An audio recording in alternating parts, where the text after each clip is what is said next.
กราบนมัสการพระคุณเจ้าสวัสดีพี่น้องที่เคารพรักทุกท่านครับท่านกำลังให้เกียรติติดตามรับฟังสถานีวิทยุไทยอีสาน FM 106 เมกะเฮิรตซ์พี่น้องสามารถติดตามรับฟังผ่านระบบเว็บไซต์ของสถานีครับ www.uddthaiisan.com ครับผมจาร้านพันข้าวเหนียวนักเลงนปช.ครับมื้อนี้มาพบมาพอกันวันอังคารที่13สิงหาคม2556ครับเบอร์โทรศัพท์ของสถานีระบบบันทึกข้อ0872289435ระบบ D-Tag ครับ0832914758ครับเอาเข้าประเด็นการบ้านการเมืองพ่อหอมปากหอมคอครับเรื่องของท่านนายกทักษิณครับอดีตผู้นำสิงคโปร์ลี่กวนยูนะครับถือว่าสุดยอดนะครับบอกว่าท่านนายกทักษิณชินวัตรเนี่ยได้สัมผัสผ่านหนังสือพิมพ์หนังสือฉบับหนึ่งภายในสิงคโปร์นะครับบอกว่าลี่กวนยูบอกว่าท่านนายกทักษิณชินวัตรได้พลิกโฉมการเมืองไทยได้ปลุกผู้คนให้ถนัดถึงอำนาจผูกขาดทรัพยากรของชนชั้นนำคนกรุงเทพทักษิณชินวัตรได้ถมช่องว่างคนรวยคนจนยกระดับฐานะชนชั้นล่างขึ้นมาเป็นชนชั้นกลางเพราะฉะนั้นนี่ละนะครับปัจจัยที่ถือเขาเรียกว่าชนชั้นกลางเนี่ยนะครับออกมาต่อต้านเพราะว่าย่านคนจนรวยไปทัดเทียมเอาเจ้าของเพราะว่าพ่อใหญ่ทักษิณมาอุดช่องว่างตอนนี้ระหว่างคนจนกับคนรวย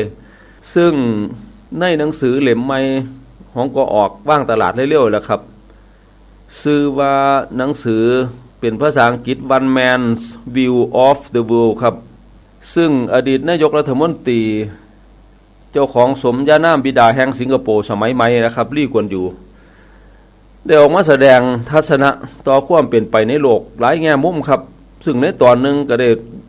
เบ้าได้กล่าวถึงอดีตท่านนายกรัฐมนตรีทักษิณชินวัตรครับลี่กวนยูบอกว่าการก้าวขึ้นสู่ตำแหน่งของอดีตนายกรัฐมนตรีทักษิณนี่ได้พลิกโฉมการเมืองไทยไปยังถาวรนะครับถือว่าพลิกไปยังถาวรบ่สามารถที่กลับขึ้นมาคือเก่าได้เพราะว่าก่อนยุคทักษิณนะครับการประชันขันแข่งการเมืองมันจำกัดอยู่เฉพาะในหมู่ชนชั้นนำของกรุงเทพแล้วก็ปกครองเพื่อผลประโยชน์ของนายทุนแต่ว่าทักษิณก็ได้เข้าไปเปลี่ยนสถานะเดิมโดยการผันทรัพยากรที่ชนชั้นสูงและก็ชนชั้นกลางของกรุงเทพเคยตักตวงให้ไปสู่คนยากคนจนก็หมายความว่าทักษิณเนี่ยนะครับได้มาเปลี่ยนผลประโยชน์จากคนกรุงเทพมาสู่คนยากคนจนซึ่งก็เฮ็ดให้ชาวนาในภาคเหนือและภาคตะวันออกเฉียงเหนือหรือว่าภาคอีสานเนี่ยได้รับผลประโยชน์อย่างเต็มๆครับจากการเติบโตทางเศรษฐกิจของประเทศก่อนหน้าครับยุคของทักษิณนโยบายเน้นความเติบโตของกรุงเทพของรัฐบาลต่างๆเนี่ยเป็นช่องว่างให้รู้สึกว่ามันมีช่องว่างระหว่างคนจนกับคนรวยอยู่นี่นะซึ่งคนจนโดยเฉพาะภาคอีสานภาคเหนือเฮานี่ก็สามารถสัมผัสได้แล้วก็เฮ็ดให้รู้สึกว่าความบ่เป็นธรรมของนโยบายต่างๆเนี่ยนะครับแล้วก็เสนอนโยบายที่ถมช่องว่างเนี่ยนี่คือหน้าที่ของทักษิณนโยบายของทักษิณก็ได้มุ่งที่จะให้ประโยชน์แก่คนยากคนจนอยู่ในชนบทอย่างที่บ่เคยปรากฏมาก่อนเนี่ยเป็นต้นว่ากองทุนหมู่บ้านทุนเรียนต่างประเทศสำหรับนักเรียนที่มาจากชนบทบ้านเอื้ออาทร30 บาทรักษาทุกโรคเนี่ยนะครับที่ลี่กวนอยู่เว้าถึงนโยบายของทักษิณนะครับหลังจากที่เขามาถมช่องว่างระหว่างคนจนกับคนรวยซึ่งฝ่ายที่ต่อต้านทักษิณก็มองว่าทักษิณได้สร้างความชิบหายกับประเทศชาติเนี่ยกองทุนหมู่บ้านทุนเรียนต่างประเทศชนบทบ้านเอื้ออาทร30 บาทรักษาทุกโรคฝ่ายต่อต้านเขามองว่าทักษิณได้มาสร้างความชิบหายให้กับประเทศนี่คือทัศนะของลี่กวนยูซึ่งบ่อาจจะยอมรับได้นะครับของฝ่ายตรงข้ามคนเรานี่ก็บอกว่าเขาเป็นนักประชานิยมนโยบายเขาที่เฮ็ดให้ประเทศชาติล่มละลายแต่ว่าเมื่อพวกผู้คนเรานี่ขึ้นมาครองอำนาจคนที่ต่อต้านรัฐบาลซุมื้อนี่ตอนที่เขาครองอำนาจเดือนธันวาคม2551ถึงเดือนสิงหาคม2554นี่พวกเขาเองก็ยังดำรงนโยบายเหล่านี้ต่อไปคนพวกนี้กล่าวหาทักษิณว่าคอร์รัปชันเฮ็ดธุรกิจเพื่อครอบครัวเพื่อธุรกิจของครอบครัวทำงานการเมืองเพื่อธุรกิจของครอบครัวเพราะฉะนั้นพวกผู้คนที่ต่อต้านบ่มักบ่ชอบบริษัทของทักษิณโจมตีว่าทักษิณแทรกแซงสื่อแล้วก็บ่เห็นด้วยกับการปราบปรามยาเสพติดและการแก้ไขปัญหาทั้งภาคใต้ผู้ต่อต้านก็บอกว่าเป็นการมองข้ามสิทธิมนุษยชนแม้กระนั้นเองครับบรรดาชาวไร่ชาวนาที่มีจำนวนมากมายมหาศาลก็ยังเลือกทักษิณอยู่ในปี2548 แต่ว่าท้ายที่สุดครับชนชั้นนำของกรุงเทพก็บ่อาจสิทนพรรคของทักษิณได้ถูกยึดอำนาจในการทำรัฐประหารในปี2549นี่เป็นทัศนคติเป็นทัศนะของลี่กวนยูแล้วเราก็เว้าออกไปว่าเว้าต่อไปอีกว่านับตั้งแต่นั้นนะครับเมืองหลวงของประเทศไทยก็ได้เผชิญกับความโกลาหลมีการประท้วงของมวลชนเสือเหลืองซึ่งต่อต้านทักษิณอยู่ในนามของการปกป้องสถาบันแล้วก็การประท้วงของคนเสื้อแดงซึ่งเป็นผู้สนับสนุนทักษิณแต่ถ้าว่าการเลือกตั้งครั้งล่าสุดปี2554ก็ได้ส่งน้องสาวของนายกทักษิณเองลงไปชื่อว่ายิ่งลักษณ์ชินวัตรขึ้นสู่เก้าอี้นายกรัฐมนตรีแสดงให้เห็นชัดเจนว่าผู้ออกเสียงเลือกตั้งได้เลือกวิถีทางใหม่ที่ทักษิณได้เลือกให้กับประเทศไทยเพราะฉะนั้นชาวนาอยู่ในภาคเหนือและภาคตะวันออกเฉียงเหนือซึ่งได้ลิ้มรสชาติของการเข้าถึงแหล่งทุนสิบ่ยอมปล่อยโอกาสให้หลุดมือไปจนถึงขณะนี้ครับทักษิณก็ได้ชนะการเลือกตั้งมาแล้วถึง5 สมัย5 ครั้งซ้อนๆความพยายามของฝ่ายต่อต้านทักษิณนว่าไร้ผลแล้วก็เราก็เว้าต่อไปว่าถึงแม้ว่าสังคมไทยได้เกิดความปั่นป่วนแต่ว่าก็มีแนวโน้มสดใสอยู่ในระยะยาวคนเสื้อแดงก็ยังคนมีมากมายกว่าคนเสื้อเหลืองไปอีกดนแล้วเราก็ได้เว้าต่อไปอีกว่ากองทัพไทยมีบทบาทในการนำการเมืองไทยมาช้านานกองทัพไทยบ่มีทางเลือกอื่นนอกจากยอมรับแล้วก็ปรับตัวให้เข้ากับสถานการณ์ที่ได้เปลี่ยนแปลงไปแล้วกองทัพไทยบ่อาจสิต้านทานเจตจำนงของผู้เลือกตั้งได้ยังยืดเยื้อยาวนานอีกต่อไปพวกผู้นำเหล่าทัพสิคงยังยืนกรานรักษาอภิสิทธิ์ต่างๆแล้วก็สิบ่ยอมถูกลดสถานะเป็นเพียงกองทัพธรรมดาแต่ว่าจังใดก็ตามครับพวกเขาสิได้เรียนรู้ที่จะอยู่ร่วมกับรัฐบาลที่เป็นพันธมิตรของทักษิณแล้วก็เป็นไปได้ว่าในท้ายที่สุดกองทัพก็สิยอมรับการกลับสู่ประเทศไทยของทักษิณชินวัตรถ้าหากว่าทักษิณชินวัตรให้คำมั่นสัญญาว่าสิบ่แก้แค้นสุดท้ายกองทัพก็สินำทักษิณยอมรับให้ทักษิณกลับบ้านลี่กวนยูก็บอกอีกต่อไปว่าประเทศไทยบ่มีวันที่จะหวนกลับไปสู่การเมืองแบบเก่าอีกแล้วครับซึ่งถือว่าเป็นการเมืองที่ชนชั้นนำของกรุงเทพนี่ผูกขาดอำนาจประเทศไทยแล้วก็ก้าวเดินต่อไปนะครับตามแนวทางที่ทักษิณได้ขับเคลื่อนไว้ช่องว่างในมาตรฐานการครองชีพของผู้คนทั้งประเทศก็สิหดแคบลงหมายความว่าช่องว่างสิแคบลงชาวนาจำนวนมากมายก็สิได้รับการยกระดับให้เป็นชนชั้นกลางแล้วก็ดีซอยเกื้อหนุนทรงในการบริโภคภายในประเทศเพราะฉะนั้นหลังจากนี้ไปครับประเทศไทยสิมีอนาคตสดใสนี่คือทัศนะของลี่กวนยูพี่น้องฮู้จักบ่ว่าคนกรุงเทพเนี่ยอันนี้เป็นทัศนคติของผมเองนะครับเรื่องทัศนะของลี่กวนยูจบไปส่วนทัศนะของผมอย่าลืมว่าอันนี้เป็นเรื่องจริงนะครับที่เขาเก็บสถิติมาเนี่ยอย่าลืมว่าคนกรุงเทพนี่เป็นคนที่มีการศึกษาดีก็จริงครับแต่ว่าวิสัยทัศน์แคบมากๆความรู้หลังจากที่ได้เรียนมาเนี่ยก็บ่ได้งอกเงยไปโดยเฉพาะความรู้เรื่องประชาธิปไตยเพราะฉะนั้นคนกรุงเทพนี่สิโง่เรื่องประชาธิปไตยแล้วก็สิโง่ในวิสัยทัศน์ต่างๆเนี่ยแคบมากๆคนกรุงเทพเป็นคนทำงานก็สิได้รับความรู้แต่เฉพาะเรื่องของงานของเจ้าของกลับบ้านก็เบิ่งทีวีสถิติการเบิ่งทีวีของคนกรุงเทพนี่เบิ่งฟรีทีวีหลายที่สุดในโลก ในประเทศครับ3 5 7 9 11พวกนี้แหละครับคนกรุงเทพสิเบิ่งช่องพวกนี้นะครับแต่หากว่าติดจานก็ไปติดจานทู่จานน้อยซึ่งทู่เขาก็ฮู้อยู่แล้วนะครับเขาก็ใส่แต่ทู่ลงไปช่องเสือแดงนี่บ่มีทางสิเขาไปแย่งตลาดจากทู่ได้เพราะฉะนั้นคนกรุงเทพก็สิเบิ่งตั้งแต่ฟรีทีวีแล้วก็เบิ่งจานก็เบิ่งจานทู่นะครับว่าเจ้าของคักก็คนบ้านนอกก็ได้นะครับพวกนี้นะครับหลังจากที่เลิกงานมาก็เบิ่งข่าวช่องฟรีทีวีหลังจากนั้นก็เบิ่งละครหลังข่าวสวัสดีครับสวัสดีครับพ่อครับครับผมว่าสิเว้าก่อนพ่อเว้าก่อนเนาะติดหนังเรียกติดหนังครับที่ออกมาว่าตอนเขามันบอยคอตหนังแต่คนกรุงเทพนี่ล่ะครับเขาถึงเมาโดยหนังโดยพวกที่สร้างหนังมีอคติครับคือที่สร้างหนังด่าไผคนกรุงเทพไปซึมเข้าในสมองเขาครับเขาคิดว่าเป็นเรื่องจริงนี่ก็คือคนกรุงเทพเขาเรื่องการเมืองเขาฮู้น้อยกว่าเฮาหลายเท่าครับหลายเท่าและกระตกใจง่ายครับบ้านเฮาเอิ้นตาขาวล่ะตาขาวตัวง่ายจริงเบิ่งเขาไปเสียสุเทพจังอ่ะครับ เขาเสียอะไรยังไงคนที่บุกบ้านที่บุกกรุงเทพที่ยึดกรุงเทพตอนหาเสียงผู้ว่าพ่อครับนี่คือการตัวงานที่สุดตัวของกรุงเทพครับไปคอนเขาดูถูกเข้ามันมาพ่อครับผมตอนนี้เทียบเขาที่แล้วที่พ่ออันเล่าเรื่องลี่กวนอยู่มาพ่อครับตอนนี้ลูกคนใหญ่ลี่เส้นลุงเป็นนายกเนาะครับคนออกมาว่าหมายถึงว่าคนยกเครดิตประเทศไทยขนาดนั้นเลยครับยกเพราะว่าคนดังระดับโลกเป็นนายกผูกขาดสิงคโปร์หลายสมัยครับจนสมัยจนหายลูกแล้วผมถึงบอกว่าที่คนบอกว่าเขาไทยไหมพ่อครับดีไหมผมว่าขอนับถือกันเลยล่ะครับแต่คนบอกนี่เขาไทยกับนี่คุณค่าหลายเลยแต่ว่าพวกที่ว่าดูถูกกันไหมพ่อพวกที่ไฟลายจากเขาไทยไหมคือหมูวอลมันขึ้นเลยเนาะเพราะชัดที่อยู่ที่วอลไหมพ่อครับพวกนี้ถือพระแม่เขาศกแข็งแล้วล่ะครับเอ็ดยังกับพวกขึ้นเพราะมันดูถูกเขาไทยนี่แล้วคุณเขาไทยครับขอบคุณครับพ่อครับครับขอบคุณครับลี่กวนยูว่าออกมาเนี่ยดังไปทั่วโลกเลยครับเป็นวารสารภาษาอังกฤษคนได้เบิ่งไปทั่วโลกเมื่อกี้ขอบคุณนะครับพ่อใหญ่สมดีสตะครับได้ให้ลิฟอีหยังM100ติM150มาขวดนึงครับเอามาให้กิบอยู่ในห้องขอบคุณเป็นอย่างสูงครับพ่อใหญ่สมดีสตะเอาบอกต่อครับทัศนคติเขาก็เลยมองว่าเพราะว่าเขาเบิ่งแต่หนังครับพวกนี้เบิ่งหนังเบิ่งละครหนังละครมีหยังครับมีคนใส่ครับคนใส่ซื้อหยังครับซื้ออีแจ๋วครับอีแจ๋วเว้าหยังครับเว้าลาวเพราะฉะนั้นทัศนคติของคนกรุงเทพก็ไปจับอยู่ที่อีแจ๋วผู้เดียวนะครับว่าอีแจ๋วนี่เป็นคนโง่เป็นคนซื่อๆเซ่อๆบ่มีการศึกษา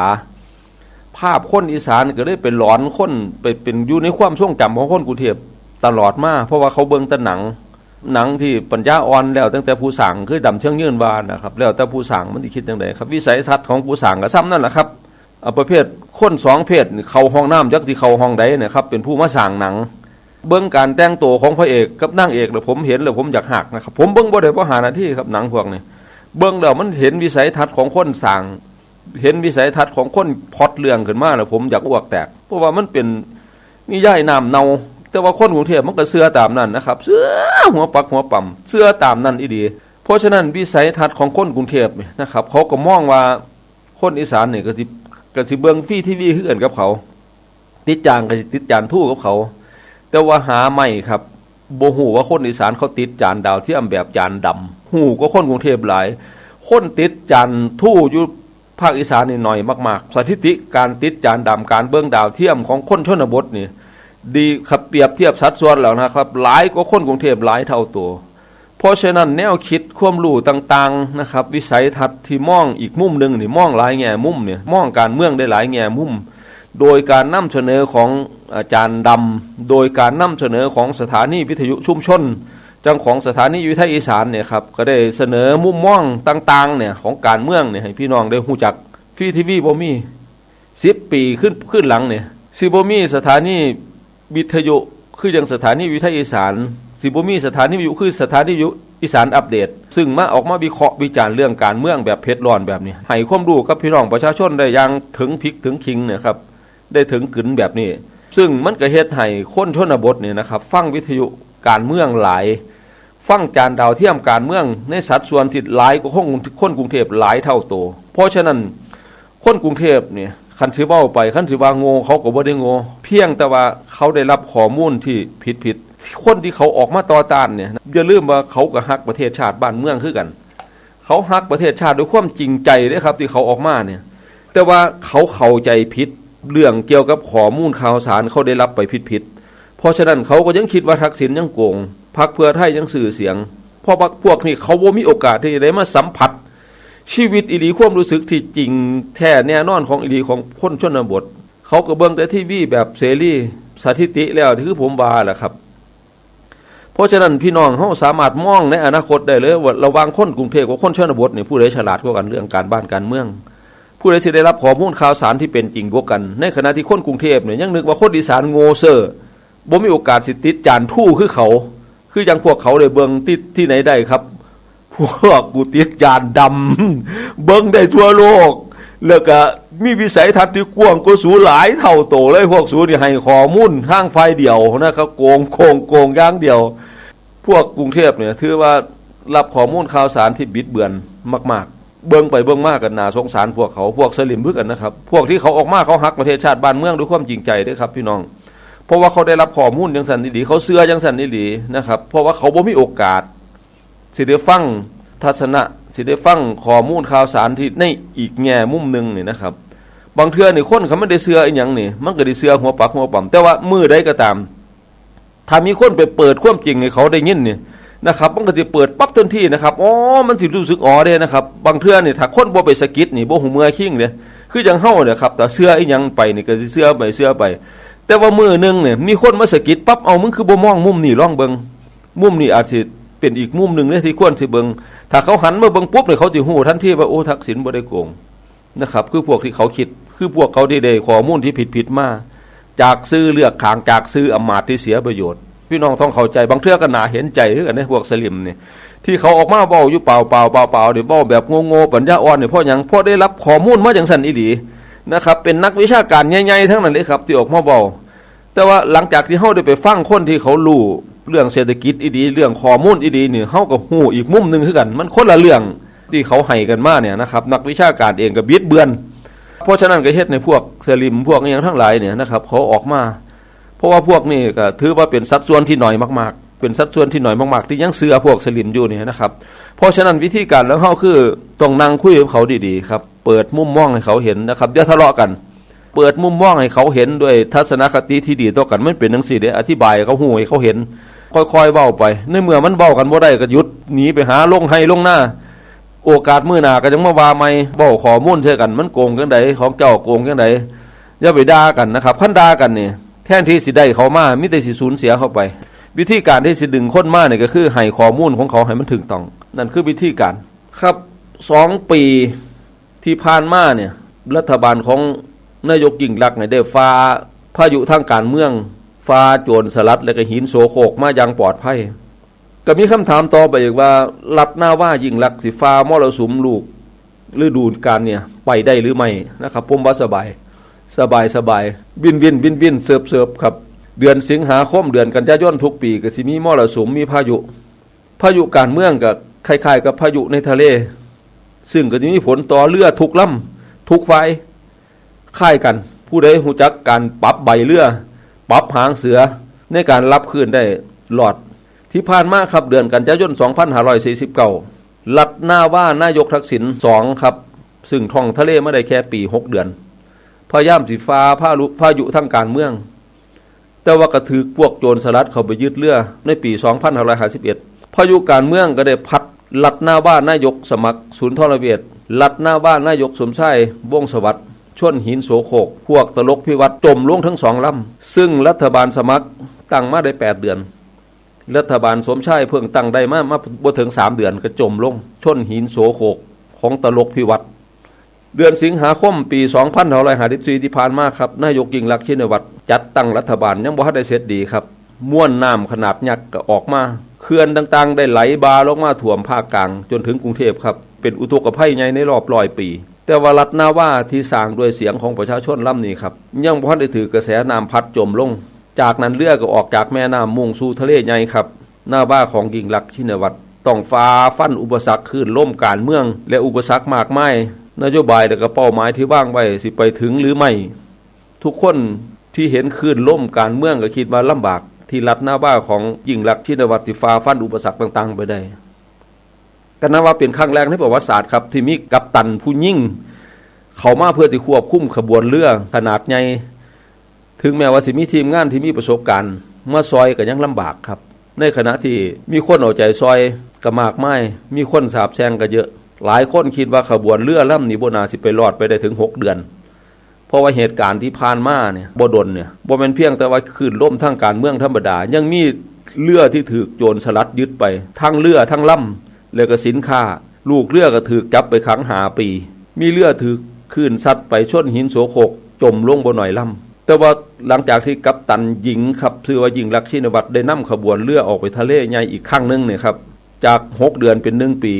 ก็ยังสามารถฝ่ามรสุมหินโสโครกและก็โจรสลัดไปได้จนฮอดมื้อนี้ครับยิ่งลักษณ์ชินวัตรก็ยังนำขบวนเรือสินค้าท่องทะเลได้2ปีเต็ม ยังนำกองเรือแวะเยี่ยมเยือนไปค้าขายกันทั่วโลกซึ่งเป็นที่รู้จักกันไปทั่วทั้งแดนใกล้แดนไกลครับตอนนี้คำวิพากษ์วิจารณ์ของผู้สันทัดการเมืองก็คือมือนี้กองเรือได้ออกจากฝั่งไปไกลแล้วครับต่อให้มีพายุคลื่นลมแรงที่อยู่ข้างหน้าจังใดก็ตามสร้างก็ต้องเดินหน้าตามแผนที่ได้วางเอาไว้แต่ถ้าหากว่าหลอดจากมรสุมลูกนี้ไปจนฮอดปี2557ประสบการณ์ทางทะเลการเมืองเนี่ยก็จะเฮ็ดให้รัฐหน้าว่าของยิ่งลักษณ์ชินวัตรได้แกร่งขึ้นนะครับยิ่งลักษณ์ชินวัตรก็จะได้ก้าวข้ามมือไม้หัดครับสามารถนำขบวนเรือกับสู่ฝั่งได้ครบตามวาระกำหนด4ปีเป็นไปตามความคาดหวังของพ่อค้าประชาชนทั่วไปแต่ว่าเหตุการณ์ที่เป็นจังไดเฮาก็ต้องเบิ่งไปเพราะฉะนั้นมือใหม่จังนายกยิ่งลักษณ์จำเป็นจะต้องขับหน้าว่าลำนี้ให้ผ่านพ้นไปให้ได้ครับจากมือที่ย่างเข้ามาถึงเวทีการเมืองเพียงแค่50มื้อเองครับก็เขารับตำแหน่งนายกรัฐมนตรีจนฮอดซุมื้อนี่ครับก็กินเวลาเข้าไป2ปีละและตลอดระยะเวลาครับการดำรงตำแหน่งก็สิมีเสียงวิพากษ์วิจารณ์ว่าเป็นนายกที่บ่เก่งบ้างนะครับเว้าบ่เก่งภาษาไทยบ่คล่องแล้วแต่สารพัดที่มันสิว่าครับภาษาอังกฤษบ่แข็งบ่ฉลาดบ้างครับสารพัดที่วิเคราะห์มองการเมืองโดยเฉพาะมองนายกยิ่งลักษณ์ชินวัตรตลอด2ปีที่ผ่านมาเนี่ยแต่ว่าก็บ่ได้รู้จักบ่ได้เว้าคุยโดยตรงเพราะฉะนั้นการวิเคราะห์ก็เป็นการมองการปฏิบัติอยู่ในสถานการณ์ต่างๆบ้างนี่นะครับฟังจากผู้อื่นบ้างแล้วก็การเบิ่งผลงานก็สิพอสรุปได้จังซี่ครับว่านายกยิ่งลักษณ์นี่มองว่าเจ้าของเนี่ยโตเราเองนะครับนักวิเคราะห์ก็สิมองว่าเป็นหยังนายกยิ่งลักษณ์ยังยืนถึงขนาดนี้เพราะว่าเขาวิเคราะห์ว่านายกยิ่งลักษณ์นี่ก็สิมองตัวเองว่าเป็นคนธรรมดาบ่คือคนอื่นนายกยิ่งลักษณ์เนี่ยเขาสิมองตัวเองว่าเป็นคนธรรมดาบ่ได้เก่งได้กาจอีหยังเป็นพิเศษตั้งแต่เกิดมาก็บ่ได้คิดว่าเจ้าของสิได้เป็นนายกรัฐมนตรีก็เลยบ่มีการสร้างภาพให้เจ้าของบ่มีการวางรากฐานบ่มีการปั้นแบบเอาไว้ล่วงหน้านี่คือนายกยิ่งลักษณ์แต่ว่ามาฮู้สึกโตก่อนหน้านั้นบ่กี่มื้อเจ้าของจำเป็นจะต้องลงรับตำแหน่งนี้หลังจากเหตุการณ์การประท้วงให้ยุบสภาในเดือนเมษายนพฤษภาคมปี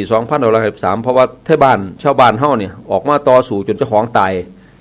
เหตุการณ์นั้นก็ถือว่าเป็นตัวกำหนดชะตากรรมเหมือนกับบังคับให้ยิ่งลักษณ์ซึ่งเป็นผู้หญิงคนธรรมดาต้องเข้าสู่สนามการเมืองซึ่งเวลานั้นก็คล้ายๆกับสนามรบครับทั้งที่อยู่ในสภาพของผู้เป็นแม่แล้วก็มีลูกอีกผู้นึงนั่นคือยิ่งลักษณ์ชินวัตรครับจากนั้นยิ่งลักษณ์ซึ่งน่าสิเป็นมากตัวสุดท้ายที่ถูกส่งลงสนามโดยหวังสิยันแนวรบหลังเดือนพฤษภาคมปี2563ไว้แล้วก็พลิกสถานการณ์ในช่วงเลือกตั้งซึ่งก็คือการเปิดช่องให้ประชาชนได้ลงมาเล่นเกมการเมืองอย่างถูกกฎหมายนะครับเปิดช่องให้เสื้อแดงมีสิทธิ์ลงสนามเพราะฉะนั้นเกมก็เลยเปลี่ยนไปตามที่คนส่วนใหญ่คาดหวังพรรคเพื่อไทยชนะการเลือกตั้งเกินครึ่งนึงครับยิ่งลักษณ์ก็เลยกลายเป็นนายกรัฐมนตรีถือว่าเป็นการพลิกเกมกลับมาตั้งรัฐบาลได้ในปี2554ส่วนการเฮ็ดงานอยู่ในตำแหน่งและก็การเป็นกัปตันขบวนเรือก็สิเฮ็ดได้ดีแค่ใดก็เป็นเรื่องที่ทุกคนในช่วงเวลาที่เขามาใหม่ๆนี่กังวลพอสมควรนะครับแม้ตั้งแต่กระทั่งตัวนายกเองก็มีความกังวลด้วยกันก็ได้มีคำวิจารณ์และก็คำเน็บแนมตามมามากมายครับตั้งแต่ปลายผมจนถึงพุ่นแล้วครับสารพัดไปฮอดส่วนเกือบนโยบายถ้ามาเทียบกับการเฮ็ดงานจริงตลอด2ปีครับเทียบกับนายกบรรหารศิลปะอาชาครับเล่นการเมืองมาเกือบ40ปีนายกชวนหลีกภัยครับเล่นการเมืองมา44ปีนายกอภิสิทธิ์เวชชาชีวะเล่นการเมืองมา20กว่าปีแต่ว่านายกยิ่งลักษณ์เล่นการเมืองมาแค่50มื้อแล้วก็ลงมาเป็นนายกแค่2ปีลองเทียบผลงานเบิ่งครับคันมีคนมีตามีความเป็นกลางเทียบผลงานกับ3นายกรัฐมนตรีเบิ่งครับผู้นึงเตรียมการมาแค่50มื้อแล้วก็มาเป็นนายกรัฐมนตรีแค่2ปีพวกนั้นเล่นการเมืองมาเกิน20ปีเบิดครับถึง40กว่าปีเทียบผลงานกันเบิ่งครับคันคนมีตากันคนเป็นกลางก็สิฮู้จักครับบ่ฮอดมื้อนี้ครับก็ยังมีคนจำนวนหนึ่งครับคิดว่าสู่กับผู้หญิงโง่ๆคนหนึ่งสบายๆนะครับนี่คือความคิดของพวกเขาครับแล้วเป็นยังไงครับผมบอกแล้วว่าคิดผิดคิดไม่ได้ครับคิดเบิ่งว่าแม้กระทั่งตัวเฮาเองครับมีความสามารถเฮ็ดได้ขนาดนั้นหรือไม่ลองเอาเฮามาคิดเบิ่งมาตัวเฮาเองสิเฮ็ดสามารถเฮ็ดได้คือนายกยิ่งลักษณ์บ่นะครับบ่ง่ายที่สิเฮ็ดงานในตำแหน่งนายกรัฐมนตรีพี่น้อง ท่ามกลางเสียงเชียร์แล้วก็เสียงแซงในขณะที่ตกอยู่ในวงล้อมของอาวุธทุกชนิดนะครับตกอยู่ในวงล้อมของกฎหมายเพราะฉะนั้นคนที่ขวัญอ่อนนะครับยืนอยู่ตรงนี้บ่ได้ครับเดือนเดียวไปแล้วครับถ้าบ่แน่จริงแต่ว่าเมื่อรู้ศักยภาพของเจ้าของแล้วก็มีการเสริมกำลังมาซอยมันแล้วก็อีกอย่างนึงก็เฮาก็บ่ประมาทเดี๋ยวก็เตรียมพร้อมก็นับเป็นการเริ่มต้นที่ดีเบิ่งวิธีการปฏิบัติโตของนายก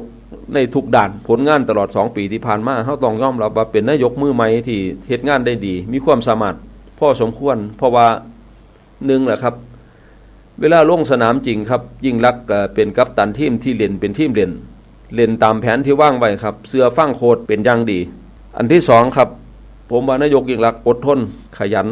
ใจเย็นครับคุณสมบัติเนี่ย3อย่างเนี่ยบ่ต้องอธิบายเพิ่มที่จริงแล้วนายกยิ่งลักษณ์ก็สิเป็นคือผู้หญิงทั่วไปคนหนึ่งแค่นั้นแหละครับเป็นคนที่เป็นห่วงครอบครัวรักสวยรักงามก็เป็นธรรมดาของผู้หญิงครับมีเสียใจมีดีใจบางสิ่งบางอย่างก็อยากแสดงออกแต่เวลา2 ปีที่ผ่านมาเฮาก็สิหลายคนก็สิแอบหัวเราะแอบร้องไห้มาหลายรอบถ้าสิอยากสิบอกว่ายอมรับในความสามารถของนายกยิ่งลักษณ์นายกยิ่งลักษณ์เนี่ยยอมเสียสละมาเป็นนายกรัฐมนตรีก็จะต้องอดทนเฮ็ดทุกอย่างก็น่าสิเว้าได้นะครับเรามีความอดทนสามารถเฮ็ดได้ทุกอย่างเพราะฉะนั้นคุณสมบัติ3อย่างที่ว่ามานั่นก็คือความจำเป็นของคนที่ต้องเฮ็ดงานอยู่ในบทผู้นำภายใต้แรงกดดันบ่ว่าสิภายใต้แรงกดดันของศัตรูและก็มิตรคือกดดันทั้ง2ฝ่ายนะครับมิตรก็กดดันเสื้อแดงก็กดดันศัตรูก็กดดันมีจุดยืนเพื่อประชาชนอันที่3เนี่ยของนายกยิ่งลักษณ์เนี่ยเข้าใจความทุกข์ยากของพี่น้องไทยบ้านก็เลยมุ่งมาทำงานตามนโยบายที่ให้สัญญาไว้ซึ่งก็สามารถเฮ็ดให้ปรากฏเป็นผลงานเป็นต้นว่าการขึ้นค่าแรงขั้นต่ำ300 บาทเป็นต้นจังซี่นะครับอันที่4ครับคุณสมบัติก็มีความตั้งใจความจริงใจถึงแม้ว่าเล่ห์เหลี่ยมอาจจะยังบ่ทันฝ่ายตรงข้ามอะครับยังไดก็บ่ทันครับเพราะว่าเราบ่มีเหลี่ยม